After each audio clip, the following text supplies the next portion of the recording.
Hi. Hello, Taz. How are you? I'm good, thank you. How are you? Good. I'm good. It's lovely to speak to you today. Yeah, I was speaking to you. So you've been the subject of a YouTube Spotlight documentary, which sees you going back to school to perform some of your spoken word poetry. And being an organisation like ours, so we're UK new artists, and we work predominantly with young people who are interested in some kind of creative career. So we were really keen to talk to you about your experiences and kind of what you've been up to in your poetry and kind of the other work that you do. So I've got a few questions for you, if that's okay. You use poetry to explore different personal feelings, but also wider situations and societal issues. And I wondered kind of how important have you found it to have a creative outlet like poetry to explore those kind of things? I think generally I'm a very creative person, naturally. I like all forms of creativity. I was really into like drawing growing up, and I love making videos.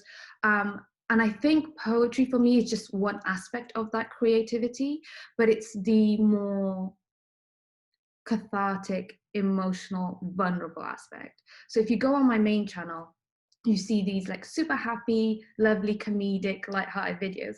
And that is me, I'd say 90% of the time, and that's who I am. But as humans, we have feelings and emotions, and sometimes we find it hard to communicate those. And growing up, I wasn't very in tune with my feelings. I didn't know how to communicate them, and like a lot of people, I suppressed and repressed it all. And then one day my friend introduced me to spoken word poetry, and it was the first time I had ever seen something like that, and I was just instantly captivated by it. And I was like, it was like that light bulb moment, and suddenly all those things that I had like kept in me just came out. And it was like a diary for me. It was me writing a diary, but it just rhymed, you know. And it's not something that I ever planned. It's not something I ever uh, thought would happen. I was never into poetry growing up. I just felt like I had all these emotions in me, and it just so happened it came out in the form of poetry. And for some reason, people connected it, and it's managed to get me this far, and it's pretty wild. Do you do you wish you'd found poetry earlier? Do you think that if you had found it earlier, it might have helped you feel more comfortable in yourself in that school environment? Obviously, you talk in the film about school not being a kind of comfortable and enjoyable experience for you. Do you think had you found a way to Ooh, explore those feelings through poetry earlier, that would have helped? it's so hard because it's a hard question to ask because the environment was so different. Like in school, I actually said this to my teacher who's in the doc, that it wasn't cool to be to be into poetry in school. So if I started writing poetry about my feelings online during high school, that would have been like social suicide. No, it would have just been like it. We weren't. It's such a different time now, right? We're so much more woke. We're so much more. I don't know if that's a good way to use it, but like we're so much more socially aware and so much more in tune with like. Okay, so just to put into perspective, I didn't know the word mental health until I was in college. So when I was in high school, I didn't know what mental health was. Like we just didn't hear that word at all. So I don't even know how I would have even spoke about the things that I write about when I didn't know what that was at the time. Like I didn't know there was such thing as anxiety and mental health issues and all the things that I later talked about. And actually, one of the things that I do in my poetry is me figuring that out and trying to like, so a lot of it wouldn't have worked because my poetry was very much in real time. So when I wrote it, that's how I felt in that time. And at that time, I was just learning about, oh, maybe this is anxiety. Oh, maybe this isn't right. Like maybe my life shouldn't just be dictated over the steps society tells me to. But I was figuring all of that out in real time. And as a kid, I was still in that bubble of like, I need to get the grades. I was thinking about the deadlines. I wasn't really thinking about my emotions. I was just doing what I was told to do.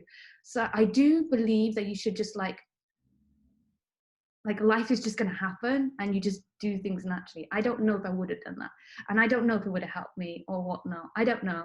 We work with a lot of young people who I think have similar experiences to the ones that you had, and them finding a creative outlet often is the key to them feeling more settled, or like they've kind of found their tribe a bit earlier. And I think these days a lot of that comes from them finding people like you online, and they kind of go into YouTube or other parts of the internet and kind of find those people that then encourage and inspire them to start exploring things in their own way. Yeah. So I appreciate, obviously, you know, there's never a straightforward answer to any of these questions. But also, to what you're saying, that is how I found poetry. I found it through videos online. I just think those videos weren't there when I was in high school. So I think it's just such a different time. So now, if you're a teenager, you have access to the whole world from your bedroom. I'm a bit old, so that wasn't the case when I was a kid. To me, when I was a kid, poetry was Shakespeare, and I didn't understand Shakespeare. So I just didn't think it was that cool. Now, if I was a teenager, I'd probably be so much more self-aware. And I find teenagers fascinating now because they're just so ahead of their time. But I just wasn't that cool when I was a kid, sadly. I've never been cool, so it's all good. And I'm not sure you're allowed to use the old word yet. Like, you definitely haven't met that target. Like, keep pushing for it, but you're not wearing the old crown. Just you got to let the rest of us hold on to that for a while. So in going back to school, what was the key thing that you took away from that experience? Obviously, walking through those doors again, what did that feel like?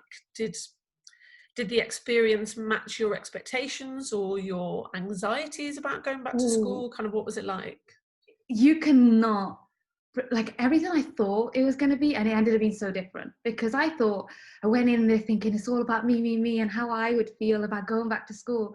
And the main thing that I took away from it were the students. And like, because the main thing, the people I was speaking to were the students, right? And that's something that I don't get to do in my regular life. I don't go around the streets talking to 12-year-olds, that's a bit weird. So I never really get that opportunity to connect with people in that school setting and have those conversations. And that was like such a gift, because when do you get opportunities to have that kind of conversation, right? And I think that's what was really cathartic for me, and what helped me was, like, I was comparing them now to how I was a kid and what I felt like. And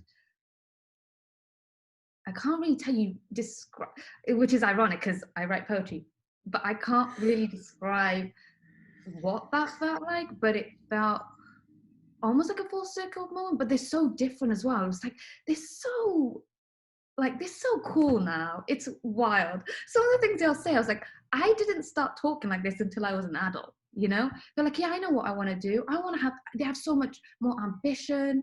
There's so much more self-aware about the world. Like, when I was a kid, my world was literally what I physically saw. So my school, my home life, I didn't know what was happening on the other side of the world, and like all these topical things. They were just so cool. And to have that conversation was just really cool. So you've got your poetry and you've got your more kind of comedic challenge type videos, and they show two really different sides to you. How do you feel one feeds into the other, or vice versa? Yeah, so I don't like labels. I've always hated labels because I think as a kid, I was trying so hard to fit into a label. As you make more decisions in life, your choices mean that your opportunities get narrower and narrower. So my whole thing was, I'm going to get good grades, go to university, get a job. And I studied law, and that was quite narrow. And I almost felt like I had to be a certain person to fit the role of like a lawyer. And naturally, that just wasn't me. And so now, if I have the opportunity to have this job where I can be whoever I want to be, I want to show me in all my ways. As humans, we're not always happy, and we're not always sad, and we don't always get things right. We make mistakes, we fumble. And I just want to be a human being online. You know, I am generally quite a happy-go-lucky person, and I'm so grateful to have these opportunities. But I do have this more serious, like, emotional side. I have this more like academic side. I have this goofy side, and I want to show people that, like, I feel like society sometimes, they like to just put labels on things. It's like, this is what a strong independent woman looks like, and this is what a serious poet looks like, or this is what an influencer is. And it's like, we're just human beings. We just feel all the feelings, and today I felt like doing this, tomorrow I feel like that. And like, if I have this job where I can do anything and everything I want, why would I limit myself to just one thing? Like, that seems like such a waste of an opportunity, right? I Totally. basically want to do anything and everything that I can do. I don't want to waste time anymore. So, if you could give a message to every 14-year-old, you can pick whether that's globally or otherwise. What would it be? What would you want them to know? So I don't know every 14-year-old, but I do know what I was like as a 14-year-old. And I wish I can almost go back and say, okay, I know this is very cliche and we've heard it 100 times, but genuinely just be yourself. And when I say that, I mean, make decisions that feel right to you, because you're gonna be told what the right decision is for you and things like that. And I was definitely told that. And I'm very grateful for the advice I got. But when you look at the trajectory of my life, I ended up doing what I wanted to do anyway. I'm the happiest I've ever been, and it luckily has worked out. But my life could have been so different because of the decisions I made when I was a 14-year-old.